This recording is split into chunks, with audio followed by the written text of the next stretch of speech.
Hello students, आज की इस वीडियो में आज मैं कक्षा 11वीं वाले विद्यार्थियों को प्रश्नावली 17.9 का पहला प्रश्न बताने वाला हूं। तो पहला प्रश्न है, निम्नलिखित गुणोत्तर श्रेणियों का योगफल ज्ञात कीजिए। और इसके अंदर भी कुछ प्रश्न दिए हुए हैं। इनमें से पहला है, यहाँ पे मैं लिख देता हूँ पहला प्रश्न।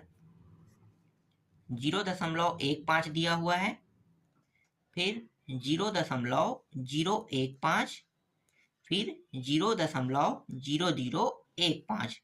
इसी तरीके से श्रेणी बढ़ते रहेगा और हमें 20 पदों तक के क्या करना है, ज्ञात करना है। 20 पदों तक, ठीक है, 20 पदों तक क्या करना है, ज्ञात करना। और इस प्रश्न में इस बार क्या ज्ञात करना है, योगफल ज्ञात करना है। गुणोत्तर श्रेणी ज्ञात नहीं करना है, इस बार योगफल ज्ञात करना है। तो योगफल का जो सूत्र है ना, ये अलग रहेगा। तो यहाँ पे मैं पहले ही आपको बता देता हूँ सूत्र कौन सा लगाना है। योगफल का सूत्र गुणोत्तर श्रेणी में योगफल का सूत्र, ठीक है, समांतर श्रेणी में नहीं, गुणोत्तर श्रेणी में योगफल का सूत्र। तो सूत्र जो है SN ए रहेगा, बड़ा कोष्टक के अंदर 1 माइनस RN और 1 माइनस R। हम इस सूत्र का उपयोग करेंगे, मतलब हम लोग इस सूत्र का क्या करेंगे, उपयोग करेंगे, ठीक है। तो ये जो सूत्र है, ये गुणोत्तर श्रेणी के योगफल का सूत्र है। चलो अब प्रश्न को हल करते हैं। तो देखो, ये आपका पहला पद है, मतलब a का मान। तो a बराबर 0.15। अब यहां से हम r का मान निकाल लेते हैं। तो r का मान कैसे निकालते हो, आपको पता होगा। पीछे वाले में आगे वाले का क्या कर देते हैं, भाग कर देते हैं ना। तो भाग करेंगे, पीछे वाले पद को आगे वाले पद से भाग करेंगे। तो 0.015 को हम भाग करें 0.15 से, तो भाग करेंगे तो कितना आएगा। तो भाग करेंगे तो देखो, यहाँ पे कितने शून्य है, 3 शून्य, और यहाँ पे 2 शून्य। तो हमें बराबर करना है दोनों के लेवल को। तो दोनों के लेवल अब बराबर हो गया, यहाँ भी 3 शून्य, यहाँ भी 3 शून्य। अब हम आसानी से इसे भाग दे सकते हैं। देखो ये तो कुछ नहीं होगा ना, ये खत्म, समझो पहला पहला खत्म। यहाँ पे देखो ये 15 है और ये 150 है। तो 15 का पहाड़ा पढ़ो तो 1/10 आएगा, बिल्कुल 1/10। अब 1/10 को और आगे हल करोगे तो दशमलव में 0 दशमलव कितना आ जाएगा, 1 आएगा। तो 0.1 जो है आर का मान है। समझ में आया आर का मान कैसे निकालना है। इसी तरीके से ध्यान देना, अगर ये दशमलव के बाद जो संख्या 3 संख्या है, तो इसे भी आपको पहले 3 संख्या करना होगा, है ना, वरना क्या हो जाएगा, ये गलत हो जाएगा, आप इसे सही से हल नहीं कर पाओगे। इसलिए दोनों को बराबर करना बहुत जरूरी है, ठीक है। अब क्या करेंगे, ए और आर दोनों का मान है, अब हम इस सूत्र में मान को रख देंगे। तो चलो रखते हैं। तो SN बराबर ए के जगह पे 0.15, 1 माइनस आर के जगह में कितना रखना है, 0.1। तो 0.1 आ गया, और n है, घात है ना, और पद कौन सा है, 20 पदों तक निकालना है, तो 20 हम रख दें, ठीक है। तो यहाँ पे हमने 20 रख दिया, फिर 1 माइनस 0.1। अब बस आगे हल करते जाना है। तो 0.15, 1 माइनस 0.1, इसका घात कितना है, 20 है, और इसको घटाएंगे तो कितना होगा, 0.9 आ जाएगा। तो 0.15 और ये 0.9 को हम आगे ले आते हैं ना, तो ये 0.9। और अभी मैंने क्या बताया, 1 2, यहाँ पे कितनी संख्या, दशमलव बाद 2 संख्या, यहाँ पे दशमलव बाद 1 संख्या है, तो 1 संख्या पीछे में हमें उतारना है। तो उतारने वाला संख्या क्या रहेगा, 0, है ना। तो 0 को हम क्या कर दिए, 0 को हमने क्या कर दिया, उतार दिए, तब क्या हो गया, दोनों बराबर हो गया, है ना। अब ये हो गया 1 माइनस 0.1, और इसका घात कितना है, 20। बस इतना ही रहेगा ये, ठीक है। आगे हल करते हैं अब इसको। तो देखो ये 15 एकम 15 छक्के 90, मतलब 1/6 से ये क्या हो गया, पूरा कट गया, ठीक है। 1/6 से क्या हो गया, ये पूरा कट गया। और यहाँ पे जो मान बचा है 1 और 0.1 और इसका 20 घात, यही क्या होगा, इस प्रश्न का उत्तर होगा। तो योगफल का जो हमें उत्तर निकालना था, निकल गया ना। तो इस तरीके से पहले प्रश्न का उत्तर निकल आया। चलो अब दूसरा प्रश्न बनाते हैं। तो दूसरा प्रश्न में जो गुणोत्तर श्रेणी दिया हुआ है, 7 है, 21 है, 3 और ये 7 है, ठीक है। सभी करनी के अंदर में रहेगा, और इस बार निकालना है n पदों तक, n पदों तक निकालना है। तो प्रथम पद आपको पता है, a बराबर क्या होगा, करनी 7, और r का मान कैसे निकालते हैं, पीछे वाले पद में आगे वाले पद को क्या करते हैं, भाग दे देते हैं। ठीक है, तो भाग देंगे तो कितना आ जाएगा, देखो तो दोनों करनी में है ना, 7 एकम 7 तिया 21, तो कितना हो जाएगा 3 बार में, 3 बार में, और करनी के अंदर में इसे हम क्या करेंगे, लिखेंगे। ठीक है, तो करनी 3 आ गया इस तरीके से, दोनों करनी में 7 एकम 7 तिया पहाड़ा, और करनी में है तो करनी को क्या करेंगे, लिख देंगे इस तरीके से। ये पता है ना कैसे आया, आपको थोड़ा सा कंफ्यूजन हो सकता है, मैं आपको पूरा बता देता हूँ। चलो देखो, ये करनी 7 है तो हम क्या करेंगे, ये करनी 7 और इसको और कैसे लिख सकते हैं, करनी 3, इस तरीके से लिख सकते हैं, और ये करनी 7, तो ये 7 कट गया, बचा कितना 3, तो ये जो 3 आया है ना, ये प्रक्रिया यही है। ठीक है, आपको पूरा डिटेल समझ में आना चाहिए, इसलिए मैं यहाँ पे डिटेल में बता रहा हूँ। चलो अब सूत्र जो है उसको यहाँ पे मैं लिख लेता हूँ, सूत्र में मान रख देते हैं। ठीक है, n पदों तक निकालना है तो यहाँ पे SN हो गया। ठीक है, a के जगह पे कितना रखेंगे, करनी 7, ये रहा करनी 7, फिर 1, फिर r के जगह में कितना रखूंगा, करनी 3, तो ये रहा करनी 3, और n पदों तक के है ना, तो ये क्या रहेगा, n रहेगा। ठीक है, तो यहाँ पे मैं n लिख देता हूँ। ठीक है, n पदों तक के मैं n रख देता हूँ। इसके बाद आगे, हाँ एक चीज मैं आपको बताना भूल गया था। ठीक है, यहाँ पे ये जो सूत्र है थोड़ा सा चेंज होगा। ठीक है, यहाँ पे ये सूत्र जो है ये चेंज हो जाएगा, इसको मैं हटा देता हूँ। ठीक है, किसको, इस 1 को, और यहाँ पे 1 आ जाएगा। ये अभी मैं आपको बताऊंगा कि ऐसा क्यों हो रहा है। ठीक है, सूत्र में चेंजेस क्यों हो रहा है ये बताऊंगा। ठीक है, पहले इसको समझ लेते हैं। इसके बाद ये करनी 3 और माइनस 1। ठीक है, करनी 3 माइनस 1 आ गया। ठीक है, अब मैं यहाँ पे बता देता हूँ, ये जो r का मान है ना, r के मान के ऊपर डिपेंड करता है। r का मान अगर बड़ा हो किससे, 1 से, है ना, 1 से बड़ा हो तो सूत्र जो है कौन सा रहेगा, r पहले रहेगा, और इसके जो घात है n है ना, फिर -1, फिर r -1, तो ये वाला जो सूत्र है ये उपयोग होगा। मैं यहाँ पे बगल में आपको बता देता हूँ। ठीक है, ये वाला कब, जब r बड़ा हो। ठीक है, r बड़ा हो तब कंडीशन में आपको यहाँ पे बराबर, और ये, ठीक है, ये r को आगे लिख के करना है। ठीक है, तो यहाँ पे क्या हुआ, r का मान बड़ा हो रहा है। ठीक है, इसलिए यहाँ पे इस सूत्र का उपयोग किया गया है कि ये जो r है इसको आगे में ले गया। और यहाँ पे क्या हुआ था, r का मान देखो ये पीछे में आ रहा है ना, rn, तो ये इस पर था, और ये इस प्रकार से चेंज कब होता है, जब एक बड़ा हो r से, तब हमें इस सूत्र का उपयोग करना है, और जब r छोटा हो, है ना, r का मान छोटा हो तब हमें इस सूत्र का, और r का मान बड़ा हो तब हमें इस सूत्र का उपयोग करना है। और इसमें डिफरेंस क्या है, डिफरेंस सिर्फ इतना है कि ये जो मान है ये इस पार आ गया, और ये इस प्रकार से चेंज हो जाता है, आगे पीछे बस चेंज होगा, है ना। तो यही चीज बस आपको ध्यान से समझना है। ठीक है, तो इस प्रश्न में क्या हुआ है, r का मान क्या है, बड़ा है किससे, 1 से, इसलिए यहाँ पे चेंजेस हुआ है। ठीक है, अब बस आगे हल करते जाना है। तो ये करनी 7, और इसको भी हम इस साइड ले आते हैं, तो ये करनी 3 -1, यहाँ पे बचा क्या है उसको कोष्टक में लिख लेते हैं, तो करनी 3 इसका घात n -1। ठीक है, यही बस बचा है ना। आगे और इसको हल करते हैं, तो करनी 7, करनी 3 -1 गुणित, यहाँ पे देखो, यहाँ पे करनी 3 -1 है, तो ऐसे प्रश्नों को पहले भी हल करते थे ना, तो क्या करते थे, ऊपर नीचे में इसके जैसे सेम मान लेते थे, लेकिन चिन्ह बस को क्या करते थे, बदलते थे। तो देखो चिन्ह क्या हो गया, बदल गया। अब यहाँ पे करनी 3 घात n -1 है ना, यही बस बचा है। देखो अब इसका अंदर गुणा करेंगे। ठीक है, मतलब इन दोनों का गुणा करेंगे, तो इन दोनों को गुणा करेंगे तो देखो ये करनी 7 हो गया, कोष्टक में करनी 3 + 1। ठीक है, इस तरीके से।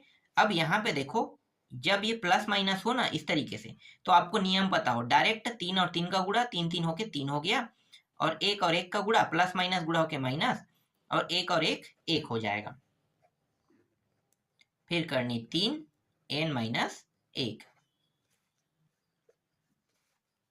तो ये हो गया करनी 7, करनी 3 + 1, दोनों को घटा देंगे, है ना, 3 में 1 घटाएंगे तो 2 आ जाएगा, तो 2 आ गया यहाँ पे। फिर कोष्टक के अंदर लिख लेते हैं 3। अब देखो ये जो करनी है, ठीक है, करनी का मतलब क्या होता है, अगर किसी के ऊपर करनी लगा है, देखो करनी 3 है ना, बगल में मैं बता रहा हूँ करनी 3, तो करनी 3 का मतलब होता है 1/2 होता है कि नहीं, बिल्कुल होता है, इसका मतलब 1/2 होता है। तो 1/2, तो 1/2 और ये n है, गुणा हो जाएगा तो क्या होगा, n/2 हो जाएगा और -1 ये आएगा। और यही क्या है, इस प्रश्न का उत्तर है। बस इतना ही तक के हल होगा, इससे आगे ये हल नहीं होगा। तो आंसर हमारा क्या आ गया, ये आ गया। ठीक है, तो इस तरीके से आपका दूसरा प्रश्न भी बन गया। बहुत सरल और बहुत आसान प्रश्न था। इसके बाद देखते हैं तीसरा प्रश्न। सारे प्रश्न ऐसे ही बनेंगे, बहुत इजी। बस आपको ये जानना है कि r बड़ा है या छोटा। देखो तीसरा है x3 घात, x5 घात और x7 घात, ये भी n पदों तक के हैं। ठीक है, n पदों तक के ही हल करना है इसको भी। तो ये पहला पद क्या हो गया, x3 घात, r x5 घात में x3 घात को घटा दो तो कितना आएगा, x2 घात आएगा, है ना। अब सूत्र देखो, x के 2 घात है तो x के 2 घात यहाँ पे आ रहा है, तो यहाँ पे कौन सा नियम लागू होगा, यहाँ पे जो r है ना, r क्या है, छोटा है किससे, 1 से, ये नियम लागू होगा। तो r छोटा है 1 से, हम इस नियम का उपयोग करेंगे।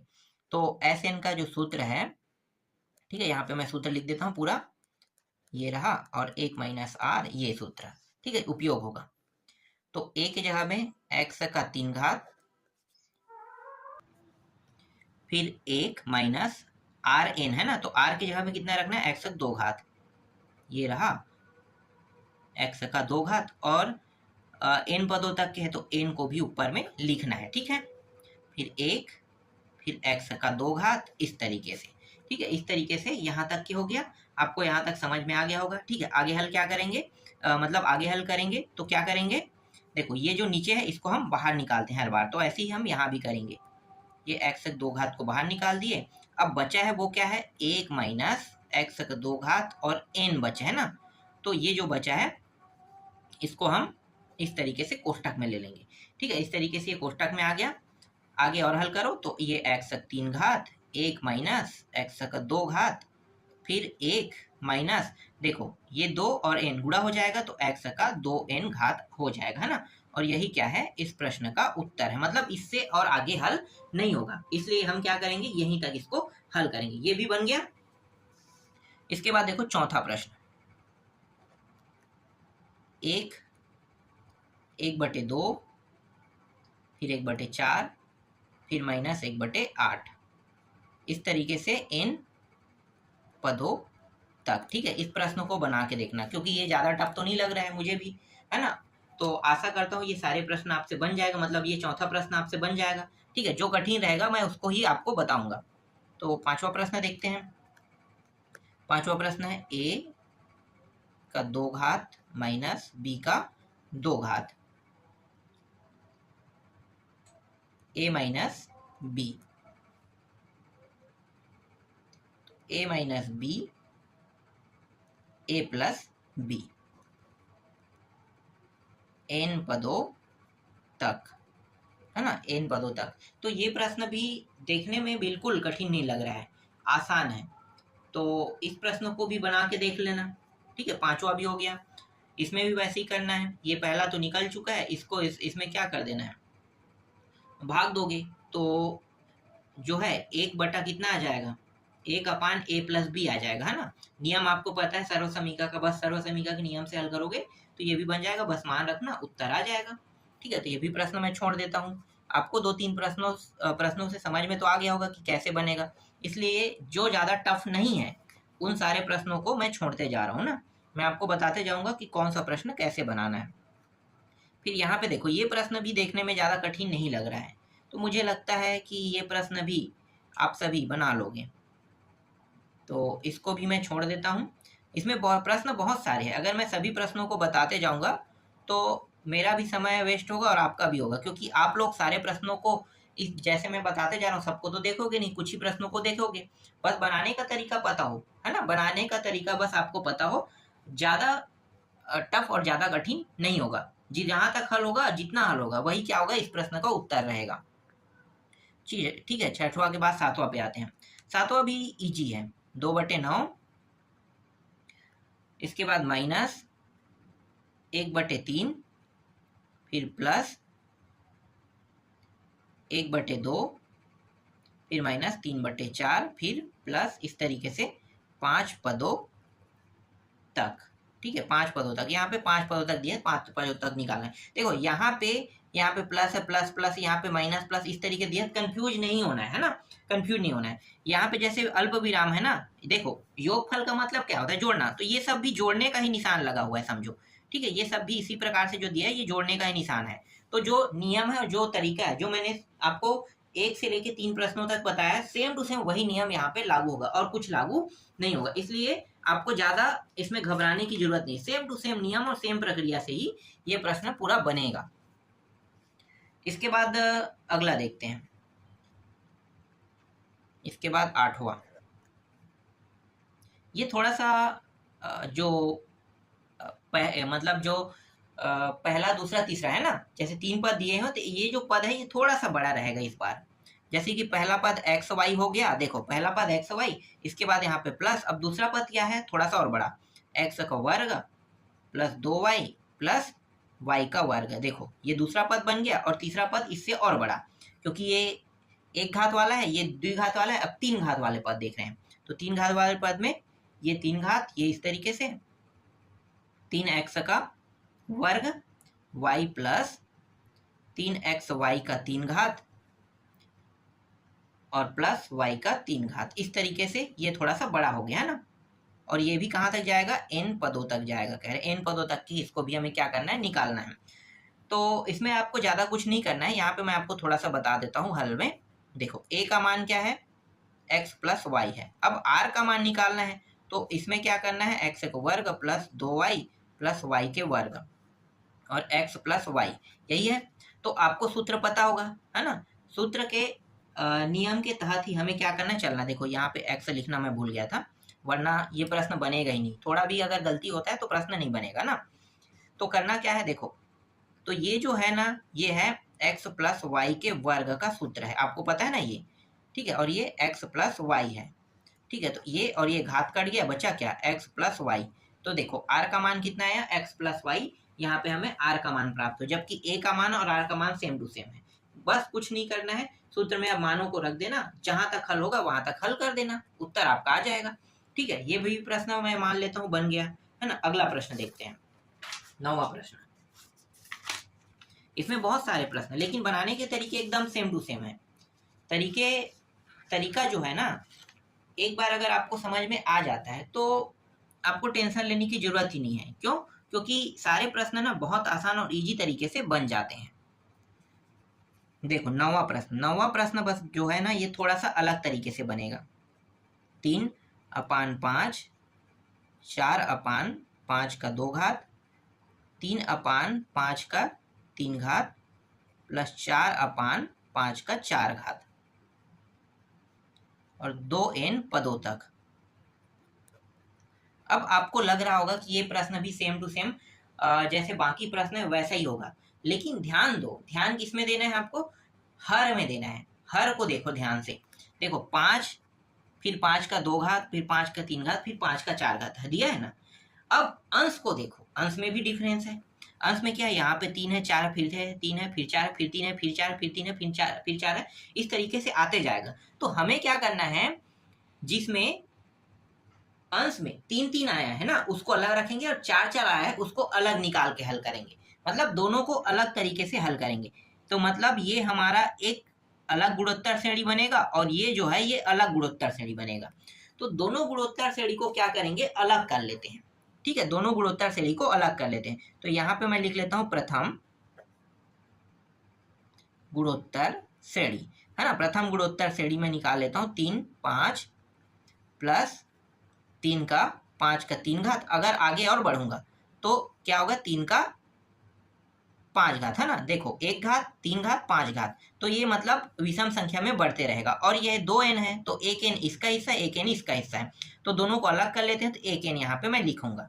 ठीक है, तो प्रथम गुणोत्तर श्रेणी हमें क्या प्राप्त हुआ, ये। अब द्वितीय गुणोत्तर श्रेणी निकालते हैं, द्वितीय गुणोत्तर श्रेणी, है ना। द्वितीय गुणोत्तर श्रेणी को भी अलग कर लेते हैं, और ये प्लस में रहेगा, दोनों एक दूसरे से जुड़ा रहेगा। ठीक है, तो प्रथम गुणोत्तर श्रेणी और द्वितीय गुणोत्तर श्रेणी, तो द्वितीय गुणोत्तर श्रेणी मतलब ये प्रथम गुणोत्तर श्रेणी और द्वितीय गुणोत्तर श्रेणी दोनों जुड़ा हुआ है। तो इसी तरीके से जोड़ते हुए मैं यहाँ पे आपको बताऊंगा।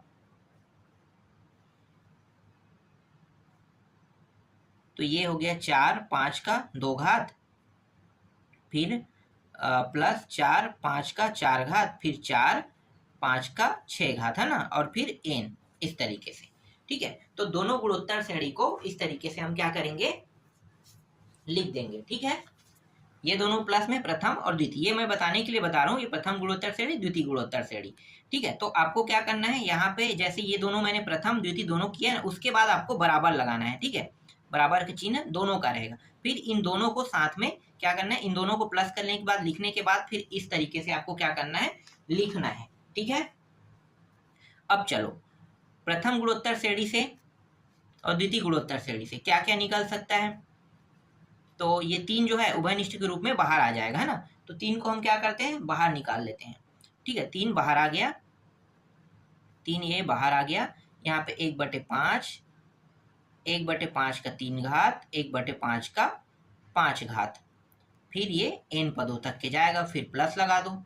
प्लस लगाने के बाद यहाँ से हम 4 को बाहर निकाल लेते हैं, तो 4 बाहर आ गया, 1/5 का 2 घात, 1/5 का 4 घात, 1/5 का 6 घात, है ना, और ये n, इस तरीके से। ठीक है,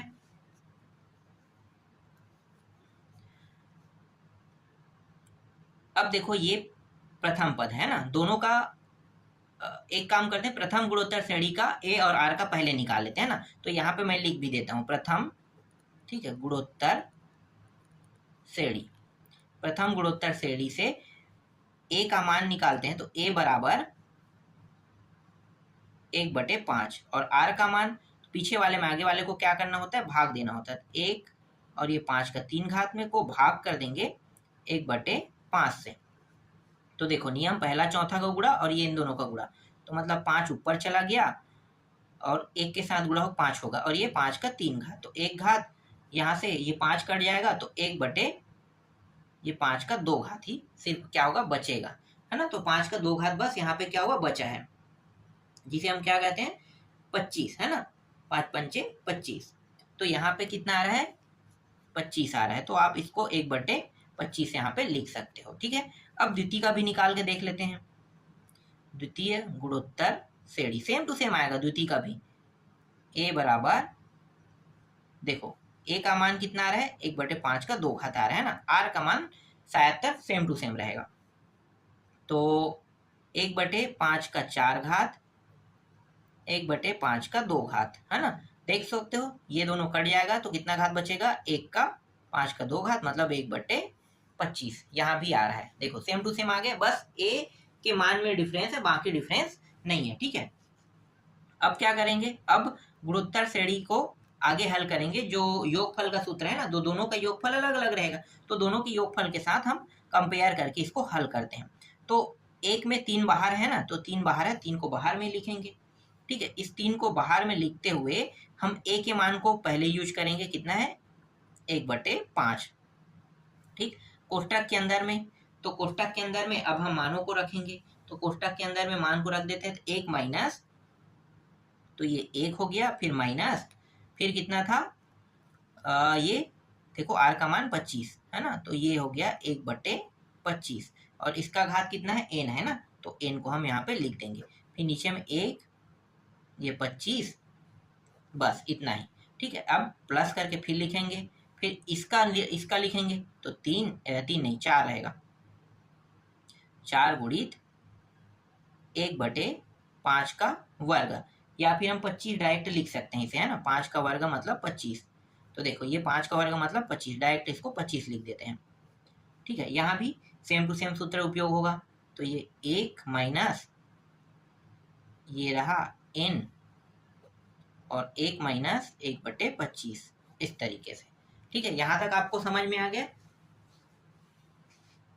फिर आगे हल करते हैं, तो देखो ये कितना है, 3 है, तो 3 बटे ये हो जाएगा 5। ठीक है, 3/5 हो गया, फिर ऊपर में 1 माइनस 1/25, और इसका घात कितना है, n है। अब देखो नीचे में कुछ नहीं मतलब एक है, जब तक के हर बराबर नहीं होगा तब तक के न तो ये जुड़ सकता है ना तो घट सकता है। तो हर को बराबर कर लेते हैं, 25 एकम 25 है ना, और एक घटाएंगे 24, 24/25, सीधा यहाँ पे 24/25 लिख देते हैं। ठीक है, ये हर बराबर हो गया, जुड़ गया, घट गया, दोनों कर दिए है ना। इसके बाद यहाँ पे 4/25 लिखेंगे, ऊपर में 1 माइनस 1/25, इसका भी घात n, और यहाँ भी सेम वही आएगा 24/25, तो ये रहा 24/25। ठीक है, फिर आगे हल करो तो ये रहा 3/25, और ये जो है ना 24/25, अब क्या करेंगे, इसको बाहर निकाल देते हैं। ठीक है, बाहर निकाल देंगे तो ये बाहर आके क्या होगा, ये यहाँ पे आ जाएगा ना, बाहर निकाल देते हैं इसको। तो ये बाहर आने के बाद देखो, ये पहला और चौथे का गुणा, तो पहला ये है और ये चौथा है, तो इन दोनों का गुणा हो जाएगा, तो 25 ऊपर चला गया और 24 नीचे आ जाएगा, मतलब पलट जाएगा। नियम आपको पता है ना, पहले से पहला, दूसरा, तीसरा, चौथा, 4 पद है, तो पहला और चौथे का गुणा, मतलब ये पहला है और ये दूसरा है, पहला दूसरा है, तो पहला और चौथे का गुणा, और ये तीसरा है और दूसरे का गुणा, इस तरीके से। और अंदर में बचेगा क्या, 1 माइनस 1/25, और इसका घात सिर्फ n बचेगा। यहाँ भी वही नियम लागू होगा, 4/25, तो ये 25 ऊपर में चला गया, 24 नीचे में आ गया, है ना, इस तरीके से। यहाँ पे 1 मिनट, यहाँ पे सिर्फ 5 रहेगा, है ना, यहाँ पे 5, 3/5 है। फिर यहाँ पे बचेगा क्या, 1 माइनस 1/25, और इसका घात n, बस इतना ही बचेगा। देखो जो जो कटा है उसको कटा देते हैं, 3 एकम 3 पंचे, 3 एकम 3 अट्ठे, 8 से कट गया, तो 5 बटे यहाँ पे 8 बचेगा, है ना, 1 माइनस फिर 1/25, और इसका घात n। अब यहाँ पे देखो 25 और 25 कट गया, 4 एकम और 4 छक्के 24, 6 बार में, तो 1 बटे यहाँ पे कितना आ गया, 6 आ गया, तो 1/6 ये हो गया। फिर 1 माइनस 1/25, और इसका घात n। ठीक है, इस तरीके से। अब देखो ये मान और ये मान दोनों सेम टू सेम है, तो उभयनिष्ठ के रूप में निकाल लेते हैं इसको, तो उभयनिष्ठ के रूप में निकल जाएगा, तो बाहर आ जाएगा 1 माइनस 1/25, इस 25 को हम 5 का वर्ग भी लिख सकते हैं, तो लिख लो। और ये n जो है ऊपर में लगा है, इसको भी हम क्या कर लेते हैं, नीचे में लिख लेते हैं, है ना, 2n, क्योंकि इसके साथ क्या होगा, कोई भी घात रहेगा, एक का एक ही आएगा, है ना, लेकिन नीचे में क्या होगा, नीचे में ये 2 हो गया, 5 पंचे 25, 5 पंचे 25 का 5 का 2 घात और 2n, तो इस तरीके से ये 2n बन गया।